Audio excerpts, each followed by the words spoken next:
The soldier who went to war without a gun. Imagine standing in the middle of a battlefield, bullets tearing through the air, mortar shells exploding around you, men screaming for help, and in your hands, nothing. No rifle, no weapon, no way to fight back. Most people would call that suicide. One man called it duty. His name was Desmond Doss. When America entered the Second World War, thousands of young men answered the call. They trained to fight, to survive, and if it came to it, to kill. But Desmond had made a promise long before he ever put on a uniform. He would never take another human life. His fellow soldiers didn't understand him. His commanders didn't trust him. How does a man go to war without a gun? So the insults started. Weak, coward, a liability who wouldn't last a week. Some of them hoped he'd quit before he ever saw combat. But Desmond hadn't come to prove anyone wrong. He'd come to save lives.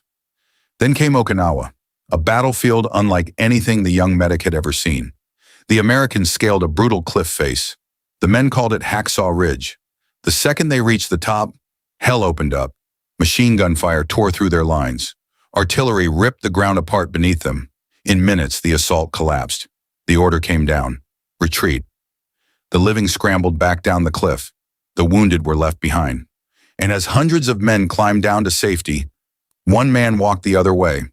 Desmond Doss disappeared into the smoke. He found a wounded soldier, hoisted him onto his back, dragged him across open ground, lowered him down the cliff on a rope. He could have stopped there. No one would have blamed him.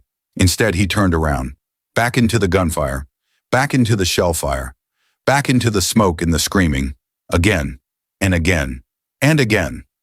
Every time he got one more man to safety, Desmond turned back toward the ridge and prayed the same quiet prayer. Lord, help me get one more. One more became two. Two became a dozen, until roughly 75 men who should have died on that cliff were still breathing. Not because of a rifle, not because of a tank, not because of firepower of any kind, because one man refused to leave anyone behind. For his courage on Hacksaw Ridge, Desmond Doss became the first conscientious objector in American history to receive the Medal of Honor. History remembers most soldiers for the battles they won.